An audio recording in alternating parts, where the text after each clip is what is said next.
नमस्कार मित्रांनो, जय शिवराय. मी आदित्य. होऊ शकता आपण आज पुणे इंटरनॅशनल एअरपोर्टला आहे आणि आपण पुणे टू वाराणसी आज प्रवास करणार आहे, पहिल्यांदा विमान प्रवास.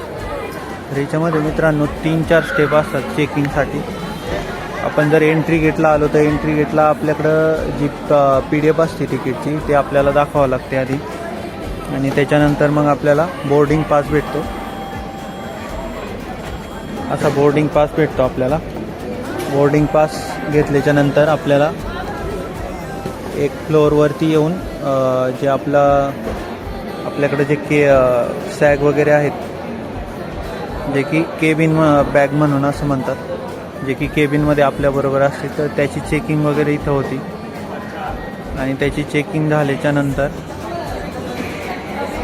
समोरच ह्या साईडला, तर मित्रांनो फायनल चेकिंग झाल्याच्या नंतर इथं वेटिंगला, जसं रेल्वे स्टेशनला जागा असते तशी वेटिंगला इथं जागा असते. आणि याच्यामध्ये तुम्हाला इथं जो स्क्रीन बोर्ड दिसतोय याच्यावर तुम्हाला समजतं की तुमची फ्लाईट किती नंबर गेटला, म्हणजे तुम्हाला किती नंबर गेटने जायचं आहे ते, तर याच्यावरून तुम्ही समजू शकता. आणि त्याच्यामध्येच तुम्हाला स्टेटस पण दिसतं. डिले असेल तर डिले, शेड्यूल ऑन टाईम असेल तर शेड्यूल दाखवतं. आणि बोर्डिंग जर चालू झालं असेल तर तिथं बोर्डिंगचा पण रिमार्क दाखवतं. त्यानुसार तुम्हाला पाहायचं आहे कोणत्या गेटला फ्लाईट आहे आणि त्यानुसार तुम्हाला थांबायचे.